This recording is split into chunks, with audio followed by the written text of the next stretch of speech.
When I picked up the phone to ask my son Max when his wedding would be my daughter-in-law, Lena looked me right in the eye and said with a chilling smile, "Oh, we already got married yesterday. We only invited special people." The words hit me like a bucket of ice water. Special people. I, who for 3 years had paid their monthly rent of $500, bought every piece of furniture in their house and filled their refrigerator when they had nothing to eat. I was not a special person. I stood there in the living room of my own house, holding the phone as if it weighed $1,000, watching my son avoid my gaze, while Lena made herself comfortable on the sofa I had bought for them. The pale pink dress I had picked out for her wedding hung uselessly in my closet, along with the new shoes and the illusion of being part of the most important day of my only son's life. I had spent $200 on that dress, thinking about how nice I would look in Max's wedding photos in which I would never appear. For weeks, I had planned every detail. I had put money aside to give them $1,000 as a wedding gift. I had called my sister Diana in Chicago to tell her the good news. I had cleaned my house from top to bottom, thinking they might come celebrate with me after the ceremony. All of that collapsed in a second with those 4 poisoned words. Only special people. Max finally lifted his gaze and said in a rehearsed-sounding voice, "Mom, it was an intimate thing, very small, just the 2 of us and the witnesses." But I knew it was a lie. I saw the photos on social media. I saw Lena's parents proudly posing next to the bride and groom. I saw her siblings toasting with champagne. I saw Lena's white dress, which I had helped finance, with the $800 I had given her last month for her personal expenses. I saw everything I wasn't supposed to see. A week later, exactly 7 days after that humiliation, Lena called me with a completely different voice. She was no longer the confident woman who had excluded me from her wedding. Now she sounded desperate, almost pleading. "Renate, the rent is overdue. The landlord is pressuring us and says, if we don't pay this week, he will kick us out. You forgot to make the transfer." Her voice trembled slightly as if the world were ending. I was silent for a few seconds, remembering all the times I had run to the bank to make that transfer. All the times I had canceled my own plans to make sure they had a roof over their heads. All the times I had eaten beans and rice so I could give them money for their desires. And now, after they had excluded me from the most important moment of their lives, they had the audacity to call me as if nothing had happened. "Lena," I said with a calm that surprised even me. "Didn't I warn you that I only help special people?" The silence on the other end of the line was so deep that I could hear my own heart beating. For the first time in years, it was not I who was trembling, but her. "Renee, I don't understand." She stammered. "We were always special to you. You're like a second mom to me. Lies. All lies." Wrapped in that sweet voice she only used when she needed something. The same voice she had used to ask me for money for the wedding dress, for the honeymoon, for the rings which I had helped finance, without knowing I would never see the ceremony where they were exchanged. For so many years, I had this constant feeling of walking on eggshells, weighing every word, every gesture, every gift, hoping to get a crumb of affection from my own son.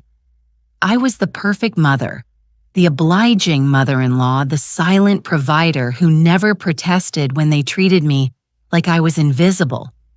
But that phrase, "only special people," awakened something in me that had been dormant for far too long. I had calculated in my head how much money I had spent on them in those 3 years. Between rent, food gifts, emergencies, and whims, it was over $20,000. $20,000 I had taken from my retirement, from my savings, from the money my late husband had left, so I could live my last years in peace. And what was all that for? To be treated like a stranger on my own son's wedding day. That night after I hung up, I sat on my bed and cried. But they weren't tears of sadness.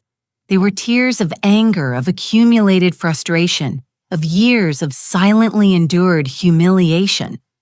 I cried for all the times they made me feel that my love was a burden, my presence, a hindrance, my money, the only thing I had to offer.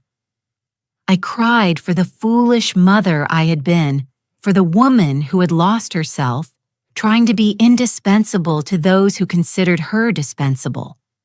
When I woke up the next morning, something inside me had changed. It was not just the pain of betrayal, it was something deeper, colder. I stood up and looked at myself in the bathroom mirror. The same tired eyes as always, the same wrinkles that told stories of years of giving love without getting it back. But there was something else in my gaze, a hardness I didn't recognize, a determination that had been buried under years of compliance. I went to the kitchen and made coffee as I had every morning for 40 years. But this time, I didn't think about calling Max to ask how he had slept. I didn't check my phone in anticipation of a message from him apologizing for the previous day's humiliation. For the first time in a long time, I was my own first concern of the day. I sat at the table where I had so often planned surprises for them, counted bills for their expenses, and cried silently when they treated me with indifference. Now this table would be a witness to something completely different. I took out my checkbook, my bank statements, and started to do the math. I wanted to see in exact numbers the extent of my own foolishness. Monthly rent of $500 multiplied by 36 months was $18,000. Food and supplies, approximately $200 a month, was another $7,200. Birthday gifts, Christmas gifts, anniversary gifts, at least $3,000. Lena's medical emergencies, $800. The car loan, they never paid me back $2,500. The air conditioner repair in their apartment, $600. The living room furniture, $1, $200. $33,400. That was the exact sum of my generosity. $33,400 I had wasted from my husband's inheritance from my pension, from the savings I had put aside penny by penny for decades of honest work. All that money thrown out the window to keep two adults comfortable who couldn't even pretend to respect me. The phone rang and I saw Max's name on the screen. Normally, my heart would have pounded as I ran to answer, hoping he would finally apologize and explain that everything had been a misunderstanding. But this time, I let it ring once, twice, 3 times. Finally, it fell silent and I continued drinking my coffee as if nothing had happened. 10 minutes later, it rang again. This time it was Lena. I let it ring too. Then a text came from Max. "Mom, please answer. We need to talk." I deleted the message without replying. At 2:00 in the afternoon, I decided to go for a walk. I hadn't done that in months without a specific purpose, without an errand related to them. It was always the bank for transfers, the supermarket to buy them something they needed, the pharmacy for Lena's medications. Today, I went for a walk just because I wanted to. I walked past the park where I had often taken Max as a child.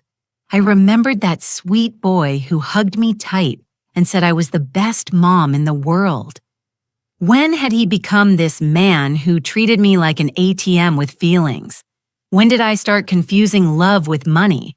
When did I start to believe I had to buy my own son's affection?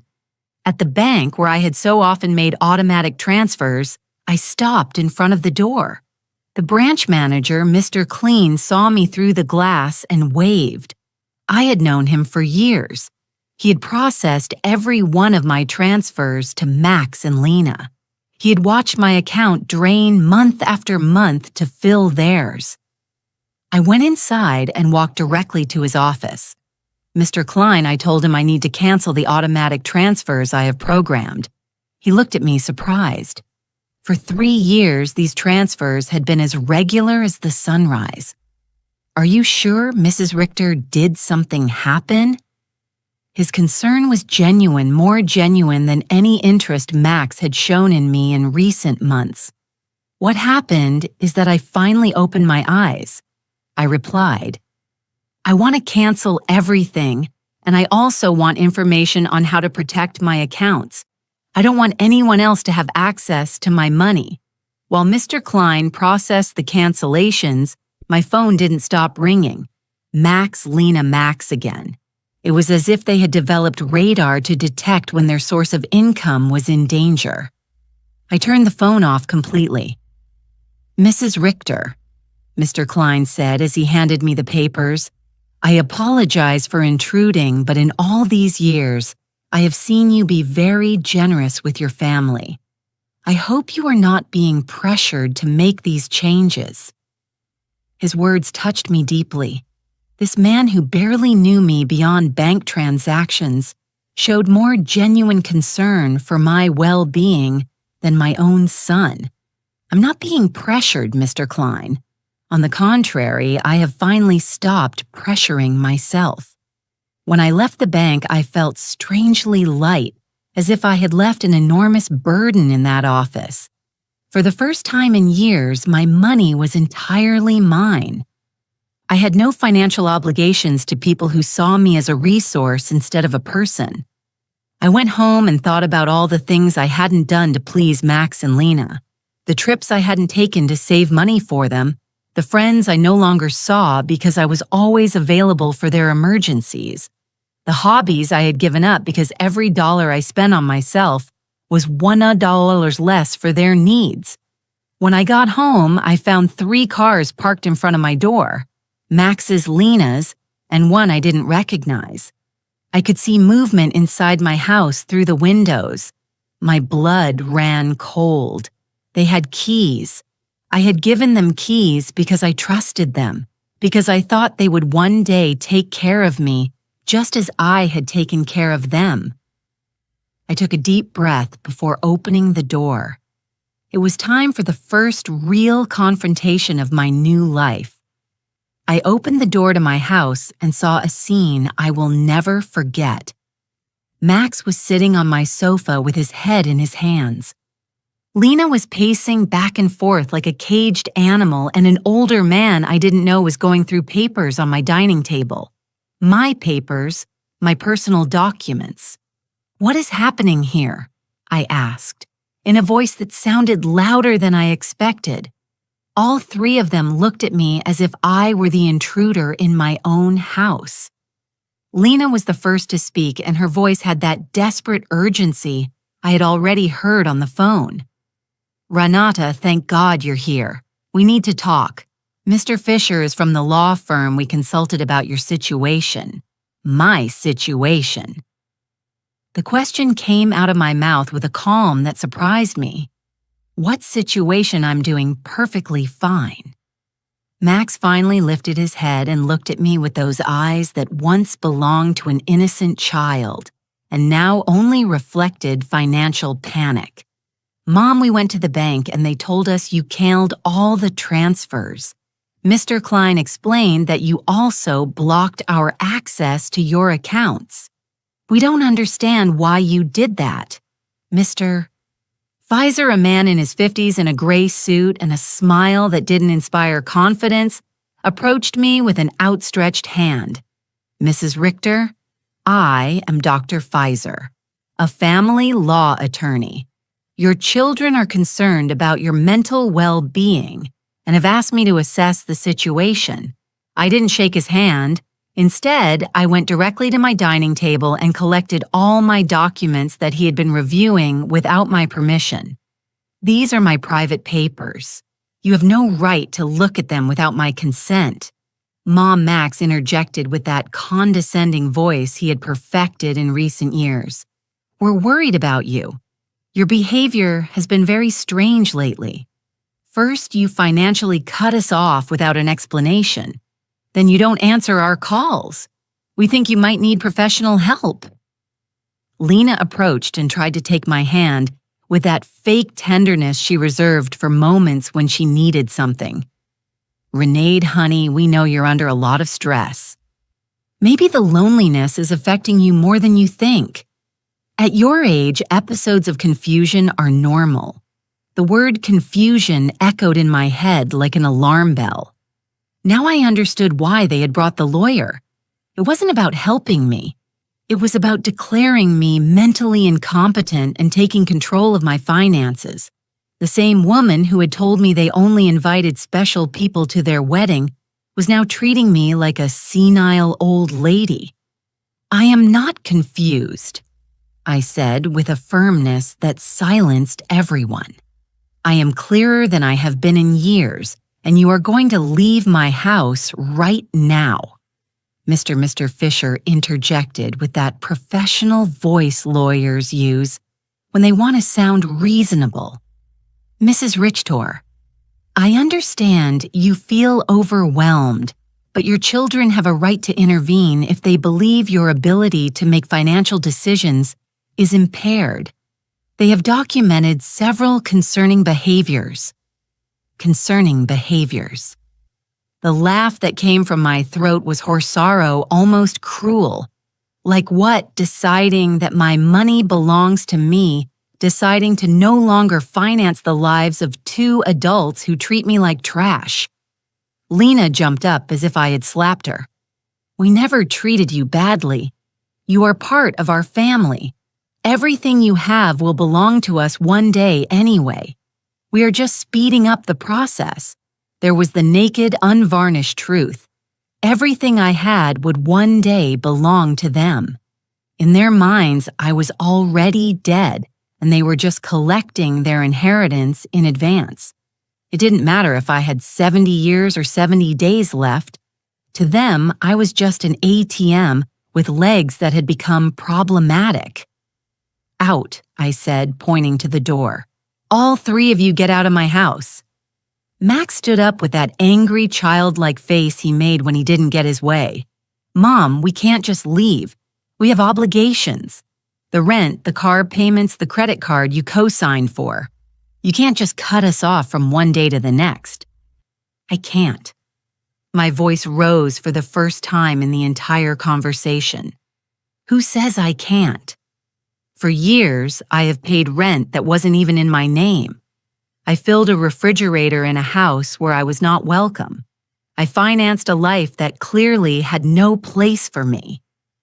Mr. Fisher took a folder from his briefcase and placed it on my table. "Mrs. Richter, we have prepared some documents that could facilitate this transition. A power of attorney that would allow Max and Lena to manage your finances more efficiently. This would just be temporary until you feel better." I took the folder and without even opening it, threw it directly into the trash can. "The only transition that is going to happen here is yours to the front door." Lena started to cry, but they weren't tears of sadness. They were tears of frustration, of contained rage. "You can't do this to us, Renee. We were counting on you. We made plans based on your support. We bought things. We took on financial obligations because we knew we could count on you." "Obligations based on my money," I replied. "Not on my well-being, not on my happiness, not on my company, just on my money. And now that I have decided that my money is better used in my own life, I am suddenly a confused old woman who needs legal guardianship." Max tried to approach me, but I took a step back. He was no longer the boy who ran into my arms when he had nightmares. He was a 35-year-old man who saw his mother as an obstacle between himself and a comfortable life financed by others. "Mom, we made mistakes," he said in a voice that was supposed to sound remorseful. "The wedding was a misunderstanding. Lena was nervous. I was under pressure. We can fix this if you just become reasonable again." Reasonable. The word tasted bitter in my mouth. Being reasonable means continuing to pay for your life while you treat me like a stranger. It means pretending it doesn't hurt to have been excluded from the most important day of my only son's life. Mr. Fisher packed his papers with the efficiency of someone who is used to having proposals rejected. Mrs. Richter, this is not over. Your family has legal options. If you are indeed making irrational decisions due to mental health problems, a judge can determine that you need guardianship. His words were like a blow. I realized this was not just a manipulative family visit. It was a real legal threat. They wanted to declare me incompetent to manage my own affairs. Mr. Fisher, I said, looking him directly in the eyes, I suggest you do your research thoroughly before you threaten a 71-year-old woman who has managed her finances flawlessly for 40 years, who raised her son alone after the death of her husband, who ran a household and worked honorably until retirement, and who until last week financially supported two completely capable adults. Lena stopped crying and looked at me with a coldness that finally showed her true face. This won't stay like this, Renati. We have rights and lawyers, too. Perfect, I replied. Hire all the lawyers you want. With your own money, of course, because mine is no longer available to finance your legal tantrums. The three of them walked to the door with the wounded dignity of people who are not used to being told no. Before he went out, Max turned to me one last time. Mom, this is going to end very badly for you. You're going to end up alone with no one to take care of you when you really need it. Max, I said with deep sadness, but also with crystalline clarity. I am already alone. The difference is that now it's by my own choice, not by your neglect. As I closed the door behind them, I stood in my living room surrounded by the most beautiful silence I had heard in years. It was the silence of freedom. That night, I couldn't sleep, but not out of sadness or regret, but out of adrenaline from having reclaimed control of my own life. I lay awake in bed, planning my next steps like a general preparing for a battle. If Max and Lena wanted to fight, I would give them a war. But it would be a war I would fight with intelligence, not with emotion. At 6 hours in the morning, I was already dressed and ready to go. My first stop was the office of attorney Mr. Weber, a man I had met years ago when I was handling my husband's will. Unlike Mr. Pfizer, whom Max and Lena had brought, Mr. Weber had an impeccable reputation and specialized in protecting the rights of the elderly. Mrs. RTOR. He told me as I explained the situation.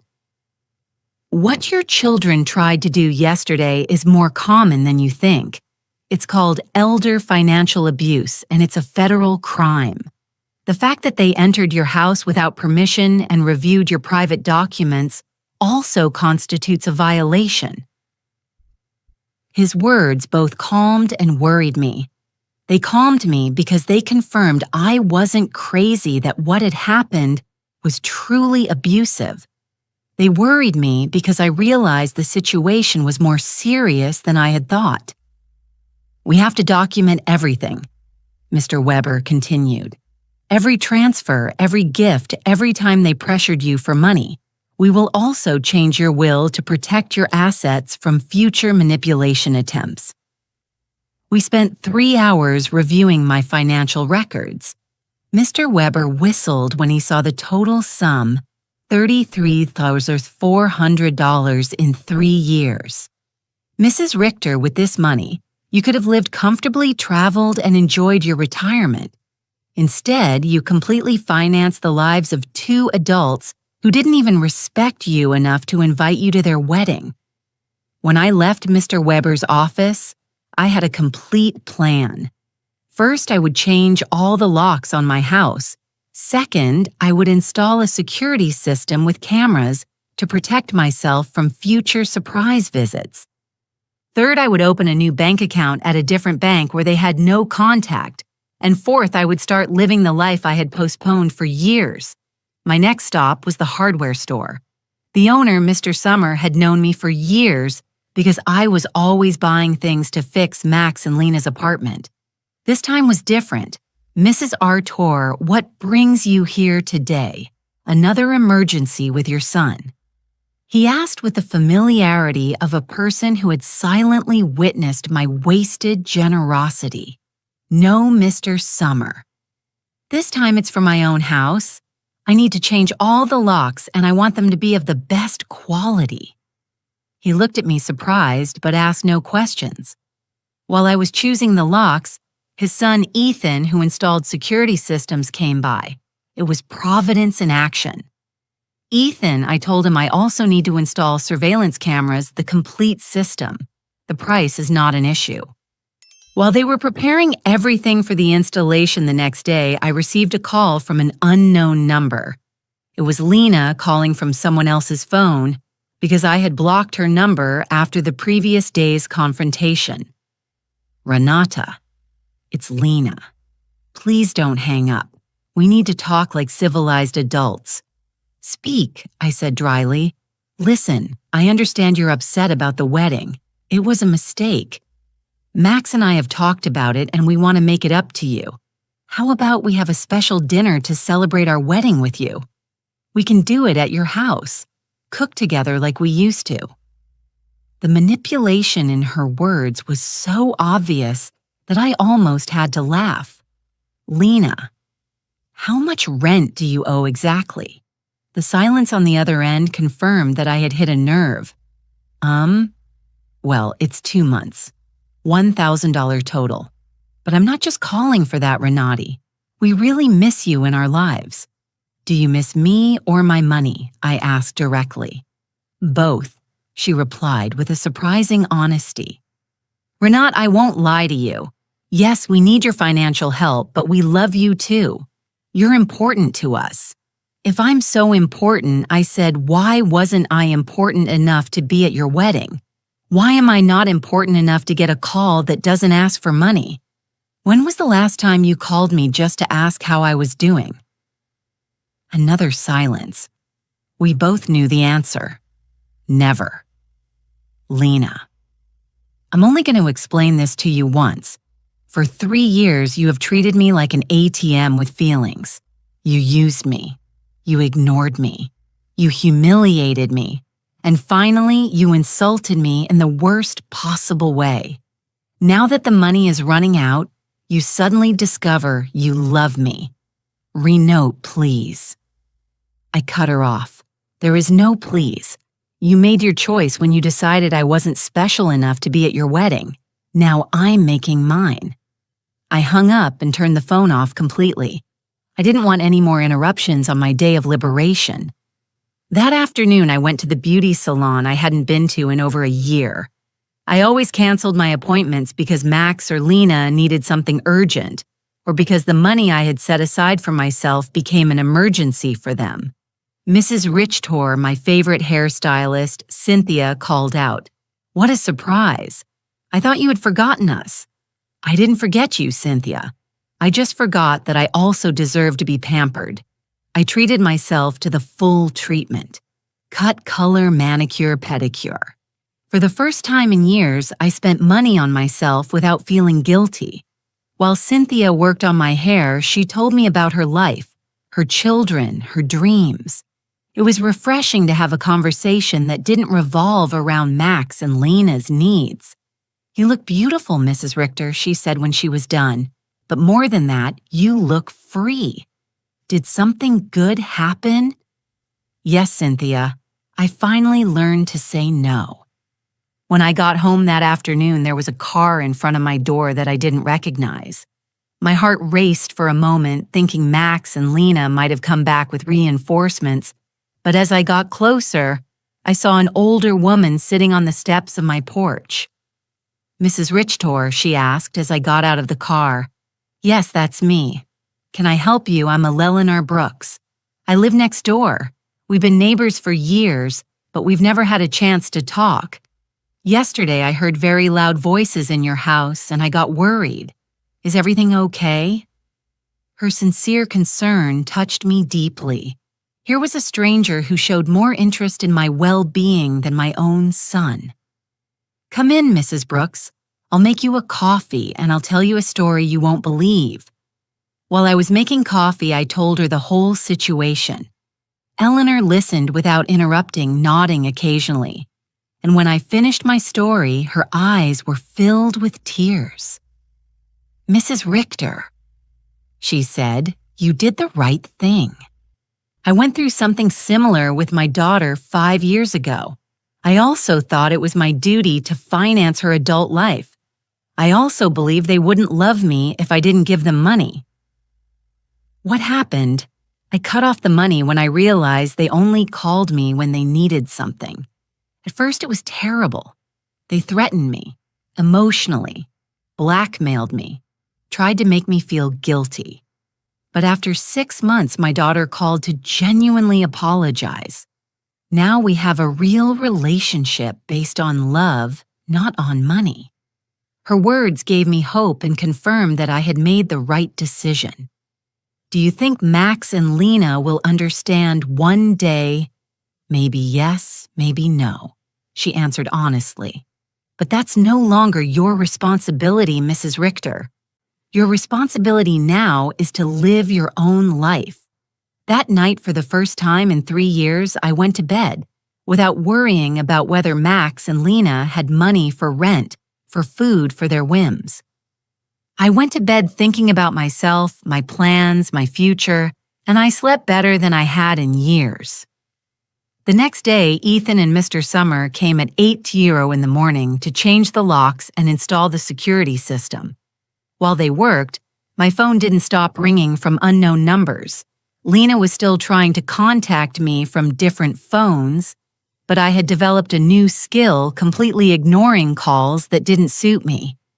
Mrs. Richter, Ethan said as he installed the cameras, "This system will give you absolute peace of mind. You can see from your phone who is coming to your house even when you're not here. And if someone breaks in without permission, an alert is automatically sent to the police." The irony was not lost on me. I was installing a security system to protect myself from my own son, but it didn't hurt as much as it used to. It was simply a practical measure to maintain my newfound peace. While they were working, I decided to do something I hadn't done in years. Call my sister Diana in Chicago. We had lost touch because every time we talked, I would tell her about Max and Lena's successes, about how much money I had spent on them, about how proud I was to be able to help them.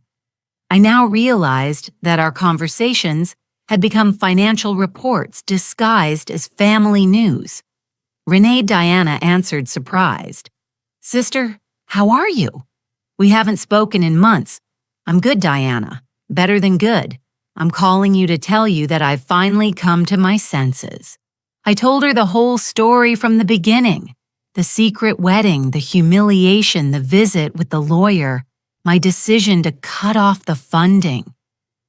Diana listened to me in silence, and when I was done, her answer surprised me. "Renee, sister, it was about time. Every time we spoke, it broke my heart to hear you brag about how much money you gave them, as if love could be measured in dollars. I wanted to tell you something, but I didn't know how. What did you want to tell me, that Max never spoke lovingly about you when I saw him at family gatherings? It was always my mom helped me with this, or my mom bought me that, but never I miss my mom or I love my mom.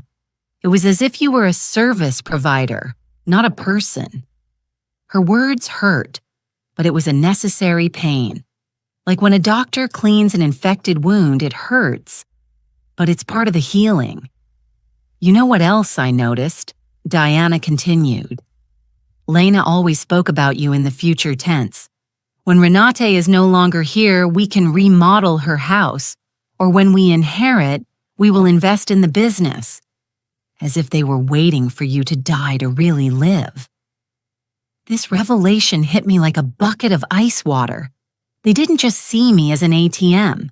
They saw me as a temporary obstacle between them and their money. While I was trying to make them happy, they were planning their future without me. After talking with Diana, I sat in my kitchen processing all this information. Years of marriage to a man who truly loved me, 35 years of raising my son alone after my husband's death, and 3 years of financing 2 adults who saw me as a $100,000 obstacle. The doorbell rang, and on the new cameras, I saw it was Ella Lahner with a mug in her hands. I opened the door, and she handed me a fresh brewed coffee. "I thought you might need some company after everything you told me yesterday," she said with that sincere smile I had already come to appreciate. We sat in my living room, and Eleanor told me more details from her own experience. "My daughter said the exact same thing to me that Lena says to you. You're like a second mom to me. We're special to you. Everything will be ours one day anyway." Those are rehearsed phrases, Mrs. Richter. They learn them from the Emotional Manipulation Handbook. "Do you think such a handbook exists?" I asked, half jokingly, not officially, but it seems everyone reads from the same book. Chapter 1 is make her feel indispensable. Chapter 2 is create constant financial emergencies. Chapter 3 is when she resists, question her mental health. We laughed, but it was a bitter laugh. It was both funny and tragic to recognize such predictable patterns in our own children's behavior. "Did you ever feel guilty for cutting off the money?" I asked Eleanor. "Every single day for the first 3 months." She answered honestly. But then I started to see the results. My daughter had to get a second job. Her husband stopped playing golf every weekend and started looking for extra work. They learned to live within their means, and more importantly, they learned that I was a person, not a resource. That afternoon, I decided to do something I had postponed for years: visit my husband's grave. I always made excuses not to go because Max or Lena needed something urgent, or because the taxi fare was better invested in one of their emergencies. The cemetery was quiet and beautiful. Robert's grave looked a bit neglected because I hadn't been there to clean it in months. I sat on the grass next to his headstone and talked to him as if he were alive. "Robert, my love, I think I lost myself for a while. After you left, I put all my energy into Max. I wanted to be the best mother in the world, thinking somehow he would grow up without a father. But I think in the process, I forgot to be myself." The wind blew gently, and for a moment, I felt like he was listening to me. Our son has become someone I don't recognize. Or maybe he was always like this, and I didn't want to see it. His wife is, well, you know how she is. "The money you left for me to live peacefully, I spent it taking care of them. But not anymore, my love. I have learned." I cleaned his grave, replaced the withered flowers with new ones, and stayed there for another hour, simply enjoying the peace. For the first time in years, I was not in a hurry to get home to solve a crisis for Max and Lena.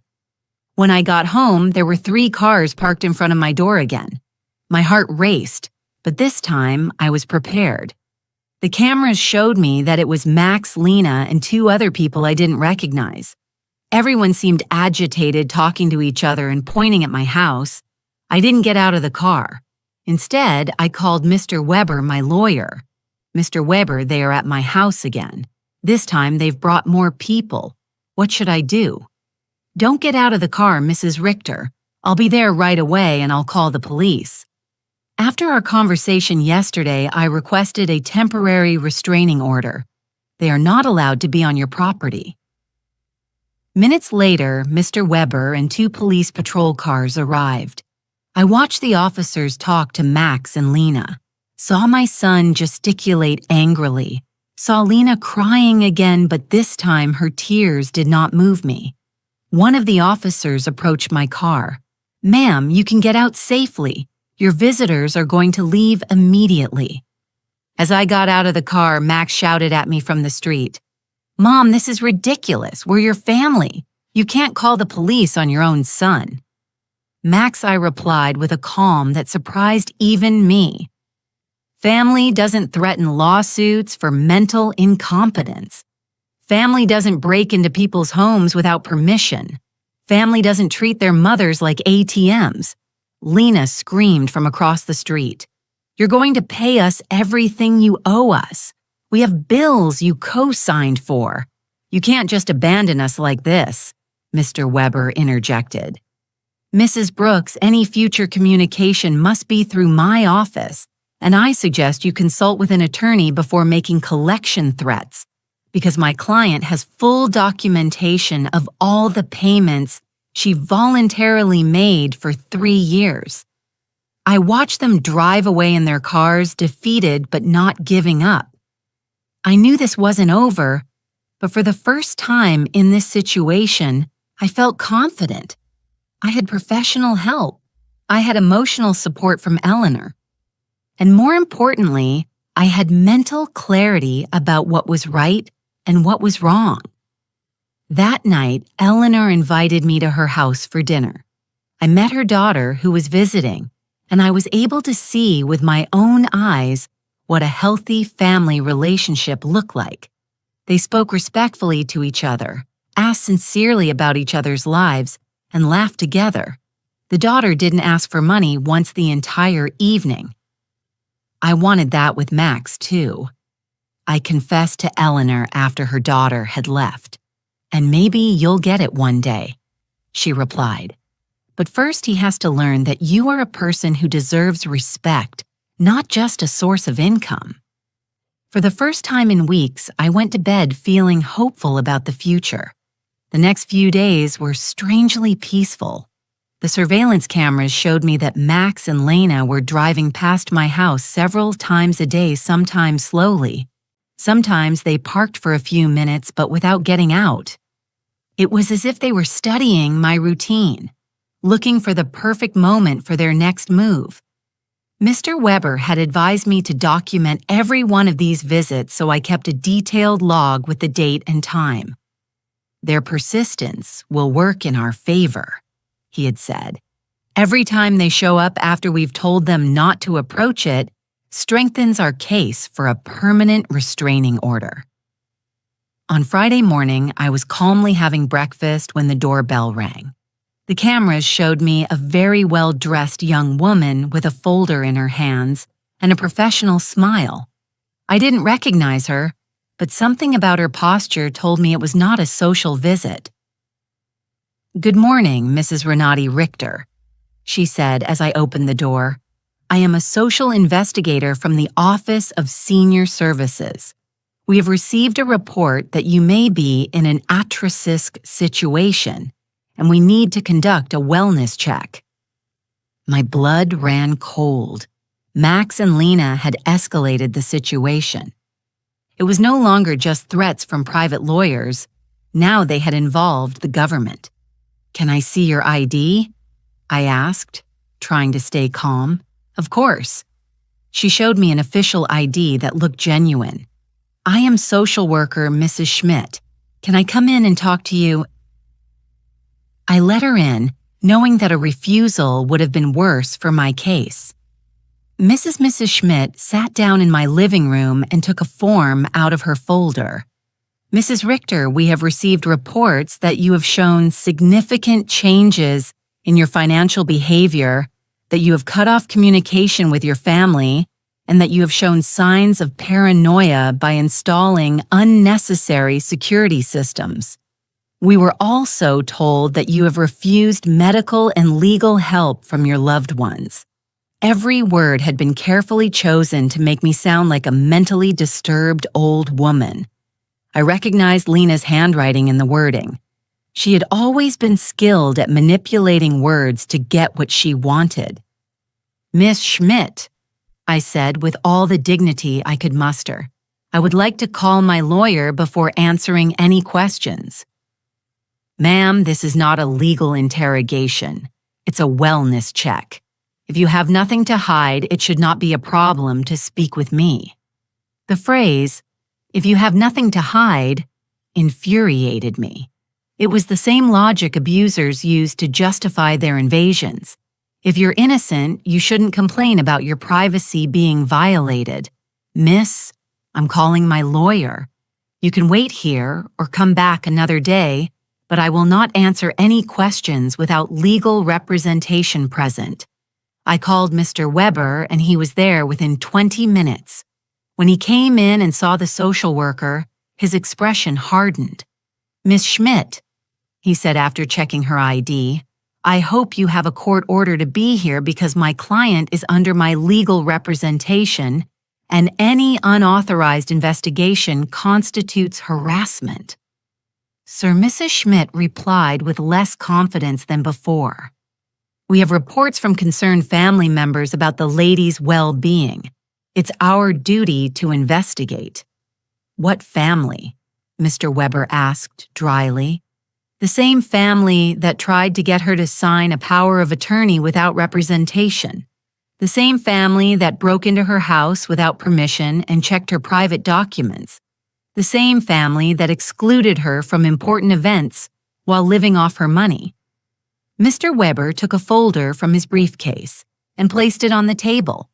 Here I have complete documentation of my client's financial and emotional abuse.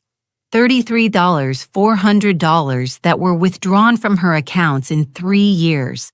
Systematic social exclusion and emotional blackmail. If someone needs to be investigated here, it is not my client. Mrs. Schmidt reviewed the documents with growing discomfort.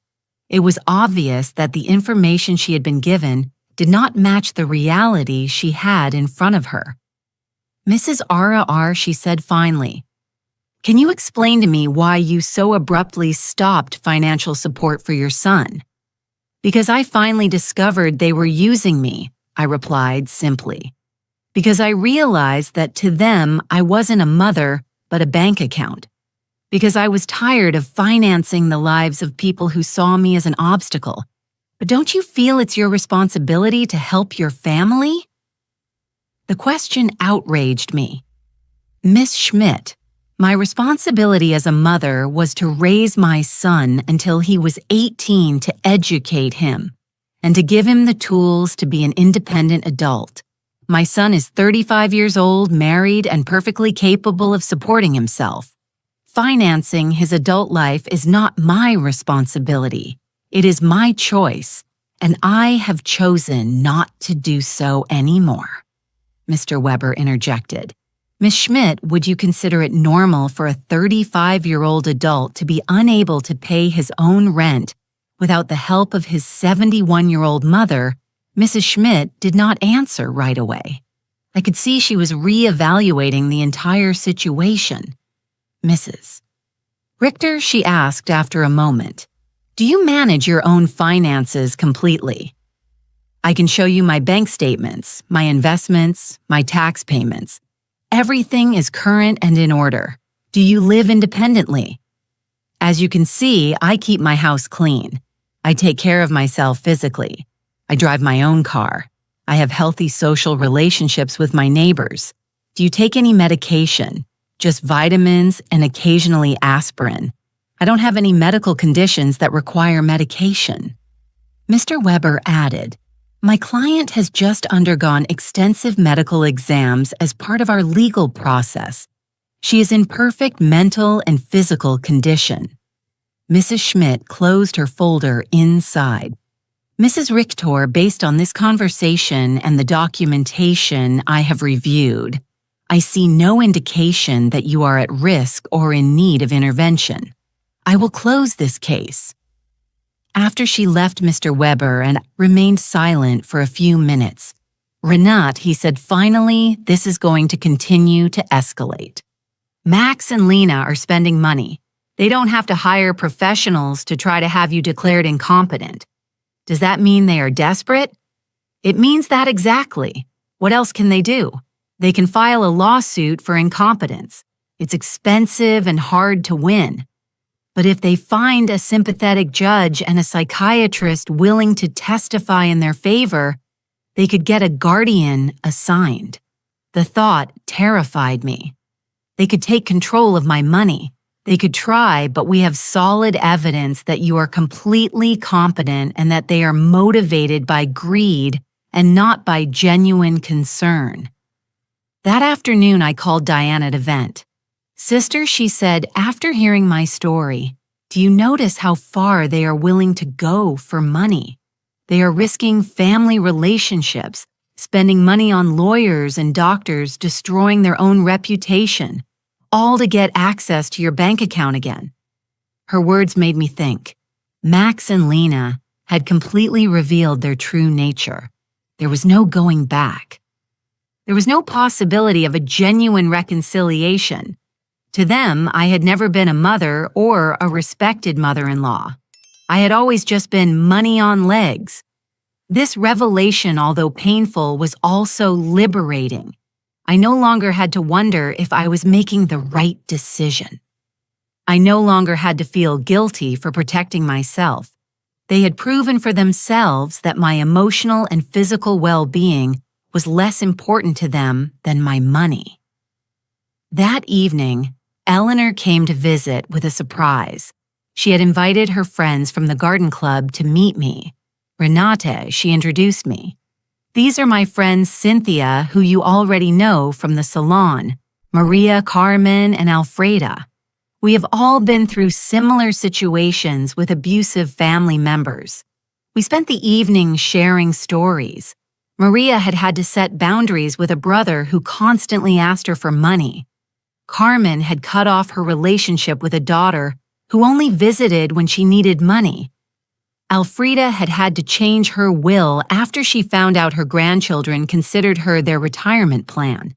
What hurts me the most, I confessed, is not losing the money I gave them, but realizing that I never had the love I thought I had. Renee, Alfreda said, with the wisdom of her 80 years, true love cannot be bought or sold. If you had to pay for it, it was never real. Her words were balm for my wounded soul. She was right. I had bought attention, not love. I had financed an illusion. You know what I've discovered, I said to my new friends, that loneliness surrounded by people who don't love you is worse than being lonely on your own. At least now, when I am alone, I am in good company. Everyone laughed, and we toasted to our newfound wisdom. That night, after my new friends had left, I sat in my garden thinking. The stars shone brighter than ever, or perhaps I was seeing them with clearer eyes. For the first time in my adult life, I was completely alone financially. I had no dependents, no financial obligations to anyone but myself. And instead of scaring me, this reality excited me. I could travel when I wanted. I could remodel my house. I could buy myself nice clothes. I could donate to charities that were important to me. I could invest in my own future instead of financing the present of ungrateful people. Freedom tasted like hope, and for the first time in years, I wanted to plan my future. A month after the psychiatrist's visit, I thought I had finally won the war. I had settled into a beautiful routine. I calmly had breakfast and read the newspaper. I tended to my garden, had lunch with Eleanor or one of my new friends. And in the afternoons, I devoted myself to activities I had given up for years. I had started painting again, something I was passionate about before I became Max and Lena's personal financier. But on a Thursday morning, while I was painting flowers on my new easel, Weber came to my house with a grim expression that made my blood run cold. Renate, we need to talk. Max and Lena have filed a formal lawsuit for mental incompetence in family court. They are requesting to have a legal guardian assigned to you. The words fell on me like stones. I knew it was a possibility, but hearing it out loud made it terrifyingly real. Does that mean they can take control of my money? If a judge determines that you are unable to manage your affairs, yes, he could place Max as your legal guardian, which would give him full control over your finances. I sat down heavily on my sofa, feeling the weight of the deepest betrayal I had experienced in my life. My own son was trying to legally declare me incompetent to steal my money. Mr. Weber, what evidence could they have? You yourself have seen that I am completely competent. They have statements from 3 witnesses who claim you have behaved erratically. They also submitted unpaid doctor's bills that you supposedly didn't pay and medications that you supposedly hoarded without taking them. But that's a lie. I don't have any outstanding doctor's bills or hoarded medications. I know Renee, but they have fabricated convincing evidence. They also have the statement from Dr. Lehman who states that you refuse to cooperate with a psychiatric evaluation, which they interpret as proof of mental decline. The manipulation was diabolical. They had turned my refusal to undergo an unnecessary exam into proof of a mental illness. They had used my instinct to protect myself from them as proof that I needed protection. Who are the 3 witnesses? Mr. Weber looked through his documents. Lena, of course, a neighbor named Mr. Davis, and someone who claims to be your pharmacist, Mr. Green. Mr. Davis was the neighbor across the street, an unpleasant man who had always had problems with me because my friends sometimes parked in front of his house. Mr. Green was indeed my pharmacist, but I didn't understand what he could have against me. I need to talk to Mr. Green, I told Mr. Weber. Something's not right. We went to the pharmacy together that afternoon. Mr. Green received me surprised and nervous. Mrs. Richter, it's good to see you. How are you, Mr. Green? I was told you signed a statement saying I show erratic behavior with my medications. His face turned red as a tomato. Mrs. Richter, your daughter-in-law, came in a few weeks ago and asked about your medications. She said she was worried because you were acting strangely. And what did you tell her? I explained to her that you only buy vitamins and occasional aspirin, that you don't have any regular medical prescriptions. But she insisted that this was proof that you weren't taking adequate care of your health. Mr. Weber interjected. Mr. Green, did you sign a paper? She brought a document that said I was confirming that Mrs. Richter had irregular medication purchases. I thought it was for her health insurance or something. I didn't know it was for a lawsuit. My own pharmacist had been tricked into signing something he didn't fully understand. Lena's manipulation knew no bounds. Mr. Green, I said, I need you to write a statement explaining exactly what happened and clarifying that I have no problems with medications. Of course, Mrs. Richter, I am terribly sorry for this misunderstanding. After the pharmacy, we went to confront Mr. Davis. When we knocked on his door, he received us with obvious hostility. What do you want, Mr. Davis? Mr. Weber said, I understand you signed a statement about my client's behavior. And you're right, I did.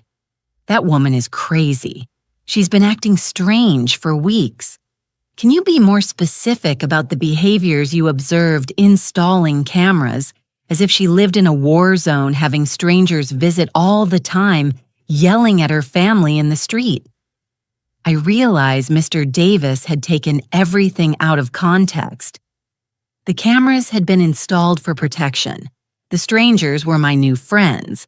The yelling was me defending my house from Max and Lena's invasions. Mr. Davis, I said, do you know why I installed the cameras? No, and I don't care. To protect myself from my son and daughter-in-law, who broke into my house without permission and threatened me. That's what a crazy person would say, he replied cruelly. There was no way to reason with him. His statement was based on superficial observations, maliciously interpreted. That evening, Mr. Weber and I sat down to plan our defense. Renee, we need our own psychiatric evaluation. I have a colleague, Dr. Moore, who is an expert in assessing mental capacity. She can officially confirm that you are completely competent. What if Max and Lena have bribed the judge? What if none of this matters? because they have already decided to declare me incompetent. Renee, the legal system is not perfect, but it's not completely corrupt either. We have solid evidence of your mental competence and their financial motivations. We are going to fight this. The next day, I went to my appointment with Dr. Moore. She was a woman in her 50s with kind but astute eyes. Mrs. Richtor, I'm going to ask you a series of questions and tests to assess your mental capacity. Take your time and answer honestly. For 2 hours, she asked me questions about my memory, my reasoning ability, my financial understanding, my emotional health. She also gave me cognitive tests and asked me to solve mathematical and logical problems. Mrs. Richter, she said, at the end, your results are well above average for your age. You are not only mentally competent, but your cognitive function is excellent. Doctor, why do you think my family is doing this? Based on what you've told me and the documents I've reviewed, this seems to be a classic case of elder financial exploitation. Unfortunately, it's more common than people think. I left the consultation feeling validated but also sad. The professional confirmation of my mental health was a relief, but it also confirmed that the lawsuit was real and necessary. That afternoon, Eleanor organized an emergency meeting with all our friends from the garden club. When I told them about the incompetence lawsuit, everyone was outraged. Renate Maria said, "We will testify in your favor. We have been with you for weeks, and anyone can see that you are doing great." "Better than great," Cynthia added. "You are clearer and stronger than many 40-year-old women I know." Alfreda, with her 80-year-old wisdom, took my hands. "Renate, my dear, what your children are doing is nothing new. For generations, greedy children have tried to declare their parents insane to get their money. But you have something many of these victims didn't have: documentation, legal support, and friends who can testify for you." Her words gave me hope. I was not alone in this fight. I had an army of strong women who had witnessed my transformation firsthand. You know what the saddest thing about all this is? I said that Max and Lena are willing to destroy any future possibility of reconciliation for money. Even if I were willing to forgive everything so far, there's no going back from this. "And maybe that's for the best," Cynthia replied. "At least now you know exactly who they are and you can act accordingly." That night, for the first time since this nightmare began, I really cried. Not out of sadness, but out of grief. I said my final goodbye to the son I thought I had, to the dream of a loving family, to the illusion that unconditional love was reciprocated. But something new also emerged within me. An iron determination not to let myself be stripped not only of my money but also of my dignity and my freedom. The war had officially begun, but I was ready to fight. The trial came 3 weeks later. I woke up early, put on my best black suit, and looked at myself in the mirror with a determination I had never felt before. Today, not only my mental capacity would be judged, my dignity as a person, my right to live free from abuse, my value beyond my bank account would be judged. Mr. Weber came at 7 in the morning to go over our strategy one last time. "Renate, remember, the burden of proof is on them. They have to prove that you are incompetent.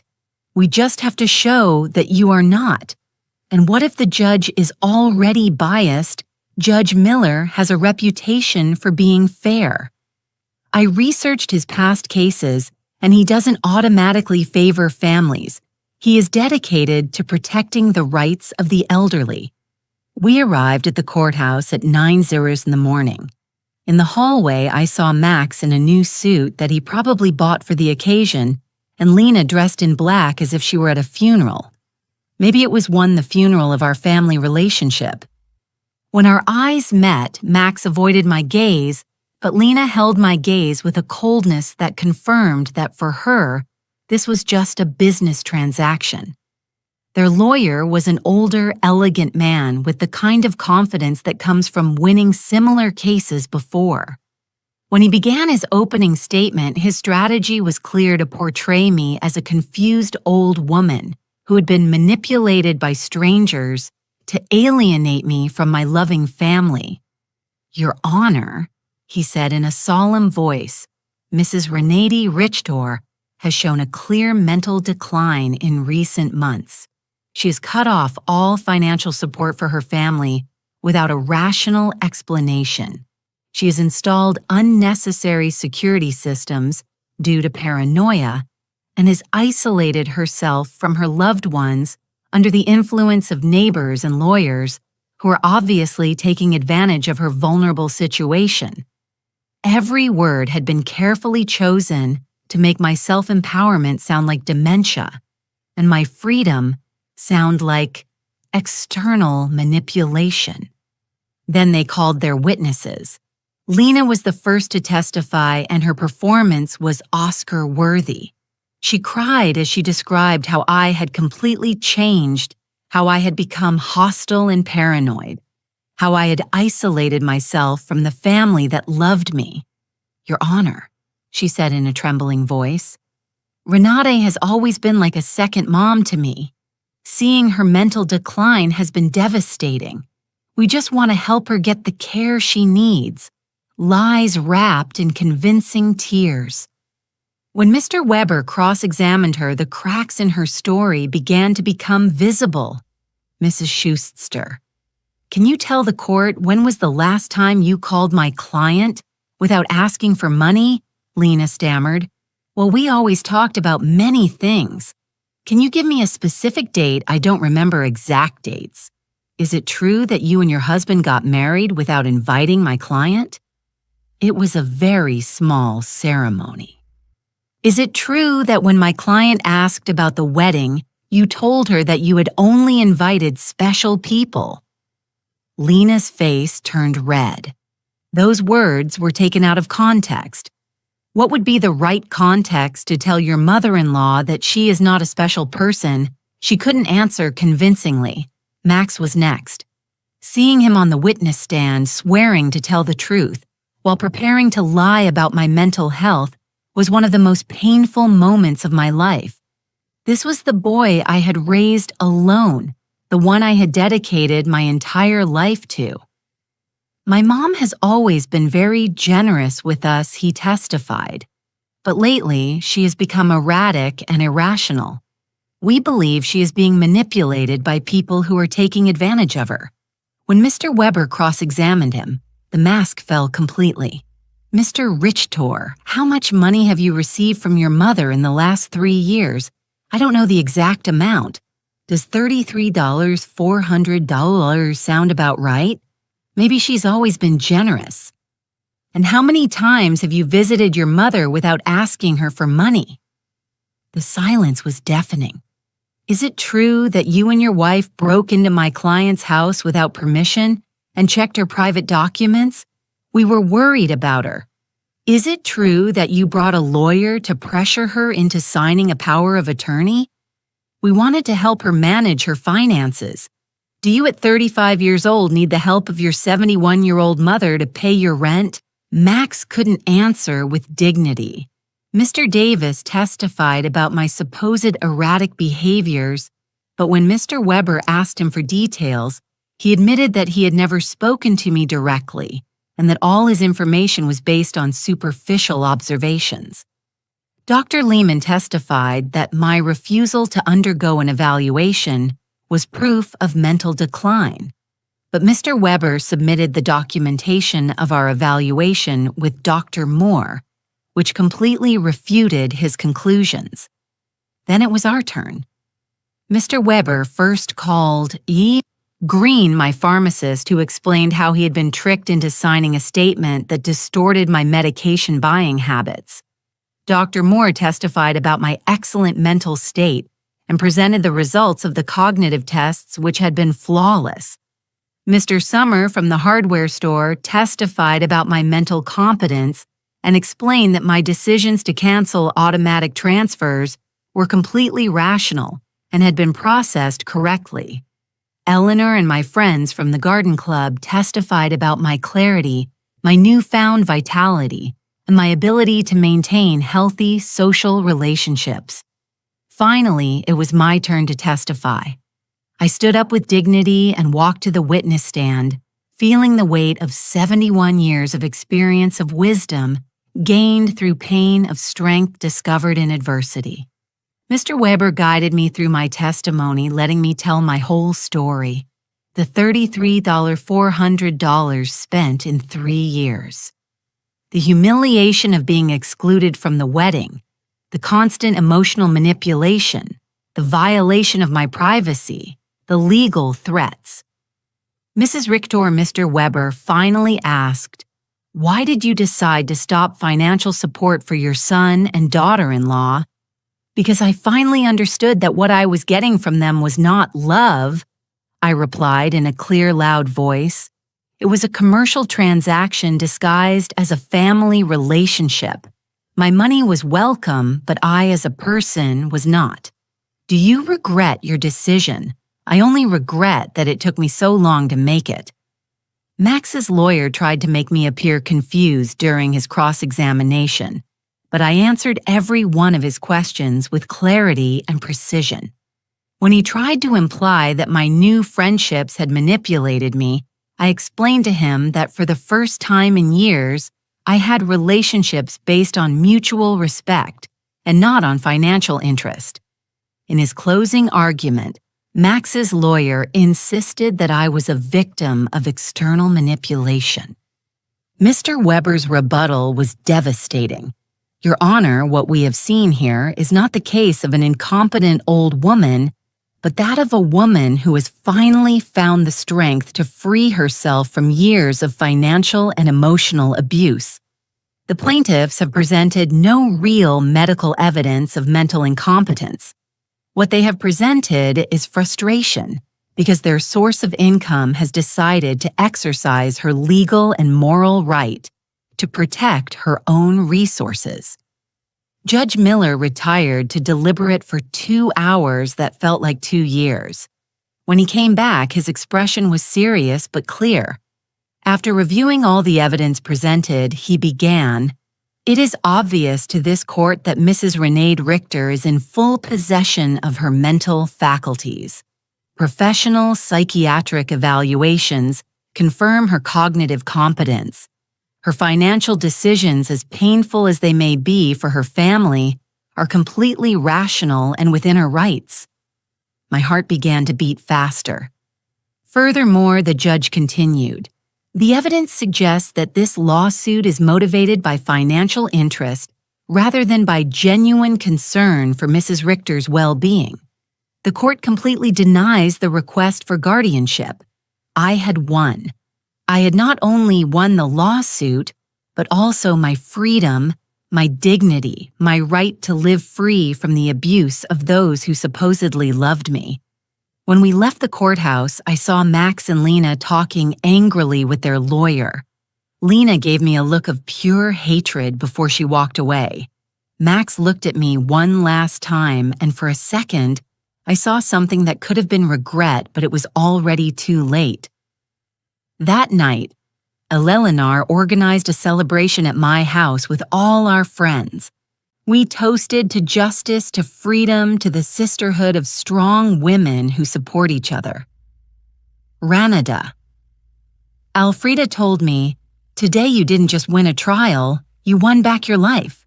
She was right. For the first time in years, the future was completely mine. I could travel. I could love. I could create. I could live without fear, without guilt, without manipulation. 3 months later, I sold my house and moved to a beautiful apartment near the city center. I donated half of my money to organizations that protect the elderly from family abuse. With the other half, I began to live the life I had always wanted. I traveled through Europe, took art classes, and joined volunteer groups. I never heard from Max and Lena again. I heard from others that they had to move to a smaller apartment and that Lena had found a job for the first time in years. Perhaps the adversity would teach them what my generosity never could, the value of honest work and independence. Some nights when I look at the stars from my new balcony, I think about the woman I was a year ago, fearful, manipulated, believing I had to buy love. That woman is dead, and in her place, someone has been born who has understood a fundamental truth. True love never has a price, and freedom is never too expensive. My name is Renati. I am 72 years old, and I have finally learned that the most important person I have to love and protect is myself. If you like my story, you can support me by making a donation so I can write more stories. Thank you in advance. And you, what would you do in this person's place? I would love to hear your opinion, so please share it with me in the comments. I'm always curious about what you all think. And also, write me where you heard this story. For more life stories like this, like the video and subscribe to my channel.